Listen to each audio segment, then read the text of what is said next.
మాఘమాసంలో పౌర్ణమి నాడు సముద్ర స్నానం చేస్తే చాలా విశేషమైన ఫలప్రదం అని చెప్తూ ఈ విశేషాన్ని చెప్తున్నారనమాట. మాఘ స్నానాలకు ప్రసిద్ధి ముందు చెప్పిన సంగతే.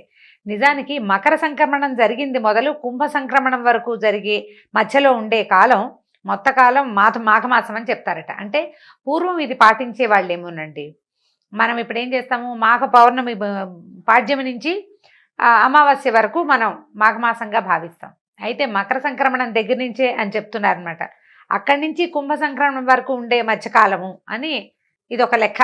మరి పవిత్ర స్నానాలు పౌష్య శుక్ల పౌర్ణమితో మొదలయ్యి మాఘ శుక్ల పౌర్ణమితోటి ముగుస్తాయట. చాంద్రమానాన్ని అనుసరించే వాళ్ళకి ఈ మాఘమాసం పౌష్య బహుళ అమావాస్యతో ప్రారంభమయ్యి మాఘ బహుళ అమావాస్యతో ముగుస్తుంది. ఈ మాఘమాసం మొత్తం పవిత్ర స్నానాలు చేయటం విశేషం కానీ, అంటే ఇది విశేషమే కానీ అయితే ఈ యాంత్రిక జీవనంలో అదంతా సాధ్యం కాదు. ఇప్పుడు మనం చేయలేకపోతాం కాబట్టి కనీసం పౌర్ణమి నాడైనా నదీ స్నానం కానీ సముద్ర స్నానం కానీ చేస్తే మాఘమాసం మొత్తం పవిత్ర స్నానాలు చేసిన ఫలితం లభిస్తుందట. ఎందుకంటే ఈ మాఘ పూర్ణిమని మహామాఘి అంటారు. సంవత్సరంలో వచ్చే 12 పూర్ణిమల్లోనూ మాఘ పౌర్ణిమ అత్యంత పవిత్రమైనది, విశేషమైనది అట. ఈ మహామాఘి శివకేశవులిద్దరికీ ప్రీతికరమైంది. అందుకని ఈ మాఘ పౌర్ణమి నాడు తప్పనిసరిగా సముద్ర స్నానం చేయాలి అని చెప్తారు. కార్తీక మాసాల్లో కూడా కార్తీక స్నానాలు కూడా సముద్ర స్నానాలు చెప్తారండి. మాఘం బహు విశేషమైంది, ఎందుకంటే ఇది శివకేశవులని ఇద్దరిని ఆరాధిస్తారని చెప్తున్నారనమాట. సముద్ర స్నానం ఎందుకంటే నదీనాం సాగరో గతి అన్నారు. ఎలా అంటే నదులన్నిటికీ సాగరమే గతి. మనం ఇంకో శ్లోకం చెప్తాం, ఆకాశాత్ పతితం తోయం సాగరం ప్రతిగచ్చతి అని. సముద్రం వైపుకే వెళ్తుంది ఆకాశం నుంచి పడిన ప్రతి చినుకు. అట్లా సాగరమే నదులకి గతి. తర్వాత సకల నదీ నదాలు చివరికి సముద్రంలోనే సంగమిస్తాయి కనుక సముద్ర స్నానం చేస్తే సకల నదుల్లోనూ స్నానం చేసిన పుణ్య ఫలితం దక్కుతుంది. ముఖ్యంగా సముద్రుడి ప్రత్యేకత ఏంటంటే ప్రతినిత్యం సూర్యకిరణాల వల్ల ఎంతో నీరు ఆవిరవుతున్నప్పటికీ సముద్రం తాలూకు పరిమాణం కొంచెం కూడా తగ్గదు. అనుక్షణం నీళ్ళు ఆవిరైపోతూనే ఉంటాయి, అయినా సరే సముద్రం తగ్గదు. అలాగే ఎన్నో జీవనదులు తనలో కలుస్తున్నప్పటికీ సముద్రుడి పరిమాణం పెరగదు. ఎన్ని వేల నదులంటే అన్ని పక్కల నుంచి మనం చెప్పుకునే పెద్ద నదులు 12 కాకుండా చిన్న పెద్ద నదులు ఎన్నో, అయినా సరే సముద్రం పెరగదు, తగ్గదు. అయితే స్థిరత్వమే సముద్రుని యొక్క ధర్మమట. తర్వాత అగాధి జడత్వాలు ఆయన తత్వం, ఇలా చెప్తున్నారనమాట. సాగరుడు సంతోషప్రదుడట. సంవత్సరంలో 4 సార్లు స్నానం చేయాలని, సముద్ర స్నానము అది కూడా ఆషాఢ పూర్ణిమ, కార్తీక పూర్ణిమ, మాఘ పూర్ణిమ మరియు వైశాఖ పూర్ణిమల్లో చేయాలని, అలా సాగర స్నానాలు చేసిన వాళ్ళకి సముద్రుడు సంపూర్ణ ఆరోగ్యాన్ని కలుగజేస్తాడని ఎన్నో పురాణాల్లో చెప్పబడిందట. స్నానం అంటే ఏదో షవర్ బాతు, స్విమ్మింగ్ పూల్లో ఏదో చేయటము, ఇంట్లో ఎలా 2 చెంబులు నీళ్ళు పోసుకోవటము కాదు. నది తాలూకు ప్రవాహ వేగానికి ఎదురుగా నిలబడి, అది కూడా నడు మునిగేల కంటే నాభి మునిగేదాకా నిలబడి స్నానం చేయాలి. అది కూడా 48 నిమిషాల పాటు స్నానం చేయాలని విధిట.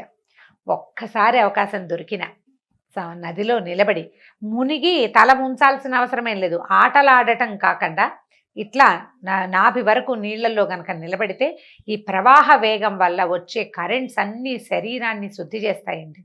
దానికి ఎంత మంచి మంచి చాలా రకాల విషయాలు చెప్తున్నారు. ఇవన్నీ ఆరోగ్యానికి సంబంధించిందే. ఇప్పుడు మానవుల శరీరం ఎలాగూ ఏమంటారు, పుట్టిన ప్రతి జీవి గిట్టక తప్పదు, గిట్టిన ప్రతివాడు పుడతాడు, బాగానే ఉంది. మనం మరణించక తప్పదు కాబట్టి స్నానం మానేసి అన్నం మానేసి ఉండం.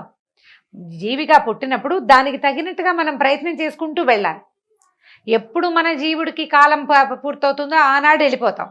అప్పటి వరకు మనం చేయవలసిన ప్రతి పని, ప్రతి విధి అన్నీ చేసి తీరవలసింది. అవి సజావుగా చేస్తే ఇహలోకంలో ఇక్కడ జీవితం ప్రశాంతంగా ఉంటుంది. ఆరోగ్యం లేకపోతే ప్రశాంతత లేదు, ఆరోగ్యం వల్ల ఎక్కువ ప్రశాంతత లభిస్తుంది. అందుకని ఈ విధి విధానాలన్నిటిని మనం పాటిస్తూ ఉంటే కనుక ఇబ్బందులు లేకుండా ఉంటాము. ఆరోగ్యము తెచ్చిస్తుంది, పవిత్రత సాధించగలుగుతాము, కొన్ని పాపాలు పోగొట్టుకోగలుగుతాము. దానివల్ల ఏంటంటే తర్వాత జీవితాలు ఇంకా బాగుంటాయని చెప్తారు. సూర్యోదయ కాలం నుంచి, అంటే ఇది ఎప్పటి నుంచి చాదస్తం అదని అనుకోకూడదట. సూర్యోదయ కాలం నుంచి సూర్యాస్తమయం వరకు ప్రసరించే సూర్యకిరణాల్లోని విద్యుత్ శక్తిని నదీ జలాలు, సాగర జలాలు తమలో నిక్షిప్తం చేసుకుంటాయి. ఈ స్నానం కూడా ఎప్పుడు చేయమంటున్నారు, సూర్యోదయానికి 1.5 గంటల ముందు కాలంలో చేస్తే చాలా మంచిదట. ఎందుకంటే ఇది సైన్సే, చాదస్తం ఏం కాదు. నీటిలో విద్యుత్ శక్తి ఉందని మనకు తెలుసు, కరెంట్ ఉంది కదా నీళ్ళలో, మనం అదేగా ఇప్పుడు వాడుకుంటున్నాం. అయితే ఈ సైన్స్ గీన్స్ ఏమీ పుట్టలేదు. మనం కరెంటు తీయటం నేర్చుకోకముందే మన పెద్దవాళ్ళు చెప్పారు. బ్రాహ్మీ ముహూర్తాన్ని నదీ స్నానానికి అనుకూలమైన సమయంగా నిర్ణయించారు. సముద్రుడు, నదులు, జలాలు, నీరు ఇట్లా శక్తిని తీసుకుంటాయి. అప్పుడు ఇంకొక ఏం చేస్తారు, సాయంకాలం అయ్యేసరికల్లా, అంటే సూర్యుడు చంద్రుడు ఇద్దరి గురించి చెప్తున్నారు. తన వెండి వెలుగులతో జగతిని జ్యోత్స్నామయం చేసేటువంటి చంద్రుడు తన కిరణాల్లోని అమృతత్వాన్ని, ఔషధ విలువల్ని నదీ జలాలకి అనుగ్రహిస్తాడు. నీటిలో ఉండే ఈ అద్భుత శక్తులు తిరిగి సూర్యకిరణాలకు పరావర్తనం చెంది అంతరించిపోతాయి. అందుకని సూర్యోదయానికి పూర్వమే స్నానం పూర్తి చేయాలనే నియమాన్ని విధించారు పెద్దలు. ఇంట్లో చేసినా పర్వాలేదు అని అమెండ్మెంట్లు, అంటే సర్దుబాట్లు ఏవో చెప్తున్నారు. కానీ వాకిట్లో బయట చంద్రుడు కనపడే చోట, వాపి కూపు తటాకాదుల్లో, సరస్సుల్లో, తర్వాత నదిలో, సముద్రంలో చేయమనేది ఎందుకంటే ఆ వాటర్, నీరు తీసుకున్నటువంటి కరెంట్స్, నీటిలో ఉండే కరెంట్స్, ఈ చంద్రకిరణాల వల్ల నీటికి కలిగినటువంటి ఔషధ తత్వాలు, అవన్నిటినీ మనం తీసుకోగలుగుతాం. సూర్యుడు వచ్చేసరికల్లా చంద్రుడి వల్ల వచ్చిన ఔషధ గుణం తగ్గిపోతుంది. సూర్యుడి వల్ల వచ్చేది వస్తుంది, అది వేరే కథ. ఇది చంద్రుడి వల్ల వచ్చినటువంటి అమృతత్వం, ఆరోగ్యము, మానసికమైన ప్రశాంతత చంద్రుడి వల్లే వస్తుంది. చంద్రమా మనసో జాతః అని చెప్తారు. చంద్రుడు మనఃకారకుడు, మనసు నుంచి పుట్టాడు, మనఃకారకుడు. ఆ చంద్రమా కిరణాలు పడినటువంటి నీటితో స్నానం చేస్తే మనసు కూడా ప్రశాంతంగా అవుతుంది. అయితే ఈ నడుము నమూను వరకే ఎందుకు మునగాలండి, పైదాకా ఇక్కడ దాకా కంఠస్నానం, కంఠం దాకా ఎందుకు? కంఠస్నానం అంటే వేరే కదండి. తలస్నానం అంటే ఒంటి మీద పోసుకునే నీళ్ళని కంఠస్నానం అంటారు. తల తడపకుండా చేసేదాన్ని. కంఠం వరకు, కంఠదఘనంగా ఇంత మటుకు మునిగి ఎందుకు చేయకూడదు అంటే ఏం చెప్తున్నారంటే, గర్భస్థ శిశువుగా ఉన్న పిండానికి నాభినాళం ద్వారానే జీవశక్తులు అందుతాయి. మనకు తెలుసు, అంబ్లికల్ కార్డ్ నుంచి, బొడ్డుతాటి నుంచే కదా బిడ్డకి ఆహారం అందేది. ఇది ఎవరు కాదనలేని సత్యం. అయితే నదీ సాగర జలాల్లో నిక్షిప్తమైన ఉన్నటువంటి సౌరశక్తి, సోమశక్తి అంటే సూర్యచంద్రుల యొక్క శక్తులు, వాటిని నీ నాభి నుంచే శరీరం గ్రహిస్తుందట. అందుకని నాభి మునిగే వరకు నదిలో నిలబడి స్నానం చేయాలి. సముద్రానికి ప్రవాహం లేకపోయినప్పటికీ ఉత్తుంగ తరంగాలు తమ తాకిడితో ఆ శక్తులని, అంటే సముద్రానికి ఎలా ఉంటుంది ప్రవాహం, అలా కదులుతూ వెళ్ళదు, కానీ ముందుకు వస్తూ ఉంటుంది కదా, ఈ తరంగాల వల్ల ఆ కరెంట్ వస్తుందట మనకి, ఆ శక్తిని శరీరానికి అందిస్తుంది. కాబట్టి సముద్రుని పూజిస్తూ చేసే ఈ 4 స్నానాల్లో మాఘ పూర్ణిమ స్నానం చాలా ముఖ్యమైనది. వీలు కుదిరితే చేద్దాం. సముద్రము, నదులు అందుబాటులో లేని వాళ్ళ పరిస్థితి ఏమిటి అంటే, అప్పుడు బావుల దగ్గర కానీ, చెరువుల దగ్గర కానీ గంగా, సింధు, కావేరి, కృష్ణ, గౌతమి పేర్లు స్మరిస్తూ స్నానం చేస్తే ఆయా నదుల్లో స్నానం చేసిన ఫలితం కూడా లభిస్తుంది. దేనికైనా భక్తి ప్రధానం. అది లేకపోయాక కాకిలాగా 10 సార్లు స్నానం చేసినా ఎంతసేపు నీళ్ళలో మునిగి బయటకు వచ్చి ఒళ్ళు దులుపుకుంటూ ఉంటుంది. కాకి నీళ్ళ కింద తలబెడుతుంది, మళ్ళీ ఒళ్ళు దులుపుకుంటుంది. ఏమి ప్రయోజనం లేదు. కర్రలు తేలుతూ ఉంటాయి నదులు నీళ్ళల్లో, ఏం ప్రయోజనం? ఏముండదు. ఊరికే కర్ర నాంతుంది, కాకి తడుస్తుంది అంతే. అలా కాదు, శ్రద్ధతోటి భక్తితోటి చేస్తే ఇంకా మంచి ఫలితం లభిస్తుంది. లేకపోయినా తడిపే, తడవటం వల్ల వచ్చేది వస్తుంది. రావాల్సిన పూర్తి స్థాయి ఫలితం భక్తి వల్లే వస్తుంది. మాఘ పూర్ణిమ యొక్క స్నాన ఫలితం చెప్తున్నారండి, కొన్ని చిన్న వాక్యాల్లో చెప్పేస్తున్నారు. ఇంట్లోనే వేడి నీళ్ళు స్నానం చేస్తే మాఘంలో 6 సంవత్సరాలు శుభ్రంగా స్నానం చేసిన ఫలితం ఆ నెల రోజుల్లోనే లభిస్తుందట. బావి నీళ్ళతో స్నానం చేస్తే 12 సంవత్సరాల పుణ్యస్నాన ఫలితం వస్తుంది. చెరువులో స్నానం చేస్తే 24 సంవత్సరాల పుణ్యస్నాన ఫలితం లభిస్తుంది. సాధారణ నదిలో స్నానం చేస్తే 96 సంవత్సరాల పుణ్యస్నాన ఫలితం లభిస్తుంది. పుణ్యనదీ జలాలలో స్నానం చేస్తే 9600 సంవత్సరాల పుణ్యస్నాన ఫలితం లభిస్తుంది. ఇది కాకుండా నదీ సంగమ స్థానాలు ఉంటాయి కదా, నదులు సంగమించేవి, నదులు సముద్రంతో సంగమించేవి, అట్లా ఈ 2 నదులు కలుస్తాయి కొన్ని చోట్ల. అలాంటి చోట స్నానం చేస్తే 38,400 సంవత్సరాల పుణ్యస్నాన ఫలితం లభిస్తుందట. గంగా నదిలో స్నానం చేస్తే 3,84,00,000 సంవత్సరాల పుణ్యస్నాన ఫలితం ఉంటుంది. వీటన్నిటితో పాటు ఇవన్నీ కాకుండా ప్రయాగలోని త్రివేణి సంగమంలో 3 నదులు, గంగా, యమున, సరస్వతి, ఆ 3 నదుల సంగమంలో స్నానం చేస్తే గంగలో స్నానం చేసిన దానికంటే 100 రెట్ల అధికమైన ఫలితం లభిస్తుందట. సముద్ర స్నానం చేస్తే వచ్చే పుణ్య ఫలితానికి చెప్పడానికి మాటలు లేవట. అంత పుణ్యం వస్తుంది, అంత అమోఘమైన ఫలం ప్రసాదిస్తుంది సముద్ర స్నానం. ఈ మాఘమాసం మొత్తం పవిత్ర స్నానాలు చేయడానికి వీలు కుదరకపోతే చివరి 3 రోజులైనా స్నానం చేసి పవిత్ర స్నానాన్ని చేస్తే మంచి ఫలితాన్ని పొందొచ్చు. ఈ చివరి 3 రోజుల స్నానాలని అంటే పౌర్ణమి, త్రయోదశి, చతుర్దశి, పౌర్ణమి కదా, అమావాస్య, చతుర్దశి, త్రయోదశి అన్నమాట. పౌర్ణమి వెళ్ళిపోయిన తర్వాత చివరి రోజులు, ఇంకా 3 రోజుల్లో నెల ముగిసిపోతుంది అనగా చేస్తే అంత్యపుష్కరిణి స్నానం అంటారట దీన్ని. అప్పుడు ఆ ఫలితం లభిస్తుంది. సాధారణ స్నానం శరీర మలినాల్ని పోగొడితే, మాఘమాసం మనసులోని మాలిన్యాన్ని పోగొట్టి మాధవుని సన్నిధికి చేర్చే స్నానంగా పరిణమిస్తుంది. అయితే దేవుణ్ణి భగవంతుడిని చదువుకోవాలి, నిశ్శబ్దంగా మౌనంగా స్నానం చేయాలి, కబుర్లు చెప్పుకోకూడదట. కబుర్లు చెప్పుకోకూడదు. నదికి వెళ్ళి కేరింతలు కొడుతూ ఆటలాడుతూ ఒకళ్ళ మీద ఒకళ్ళు నీళ్లు చల్లుకుంటూ అలా చేయకూడదు, ఆడకూడదు. తర్వాత స్నానం అయిన తర్వాత ఆ సూర్యుడికి అర్ఘ్యప్రదానం చేయాలి, దండం పెట్టుకోవాలి. ఏం చెప్తామంటే, ఓ పరంజ్యోతి స్వరూపుడా నాయన ప్రత్యక్ష నారాయణమూర్తి, నీ తేజస్సుతోటి నా పాపాలన్నీ 1000 తునాతునకలై ప్రక్కలైపోయి ఈ నీళ్లలోనే పడి నశించిపోవాలి. నాలో ఉన్న అనారోగ్యం, శారీరక మానసిక అనారోగ్యాలు కూడా నశించిపోవాలని సూర్యుడికి అర్ఘ్యం ఇస్తూ దండం పెట్టుకోమంటున్నారు.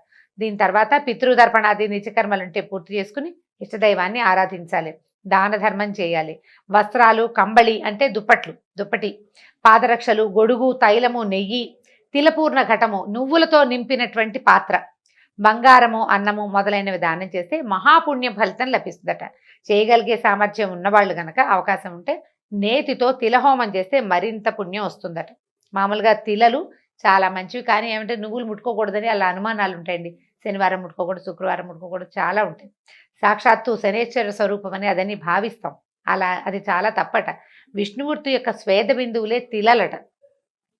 తిల ఎట్లా జన్మించిందంటే విష్ణుమూర్తి యొక్క స్వేద బిందువు నుంచి జన్మించిందట. సాక్షాత్ విష్ణు రూపాలు, ఈశ్వర ప్రతీకాలు.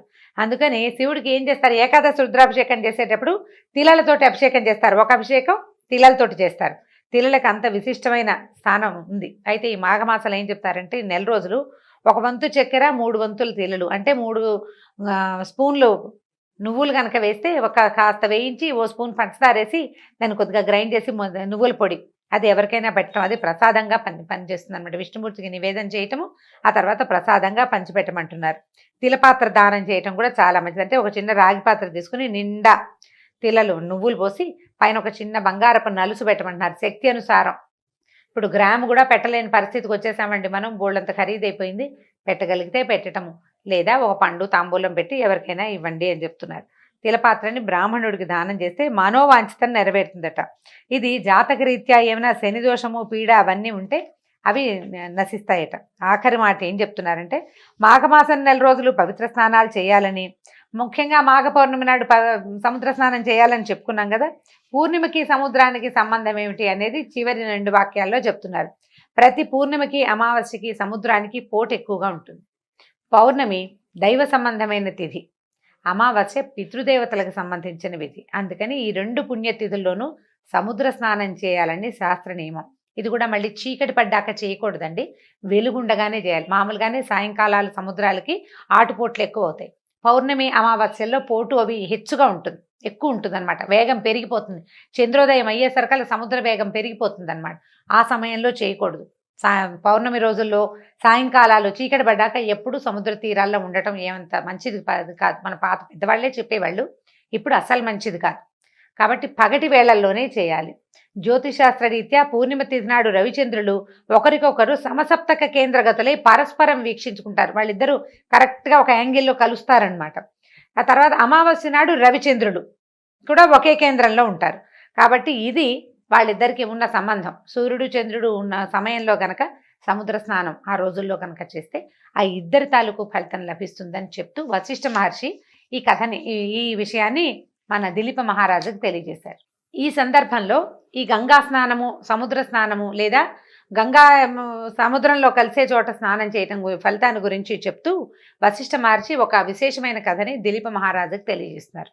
అది ఏమిటట కథ?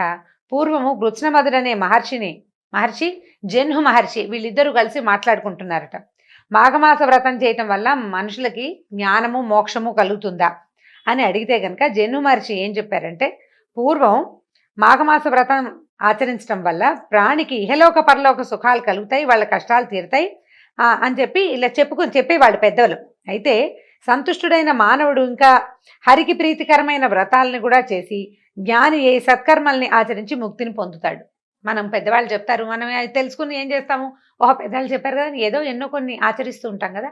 అలా ఆచరించినటువంటి ఒక బ్రాహ్మణుని కథ చెప్తాను చూడమన్నాడు. ఏంటట? పూర్వం గంగా తీరంలో ఒక బ్రాహ్మడు ఉండేవాట.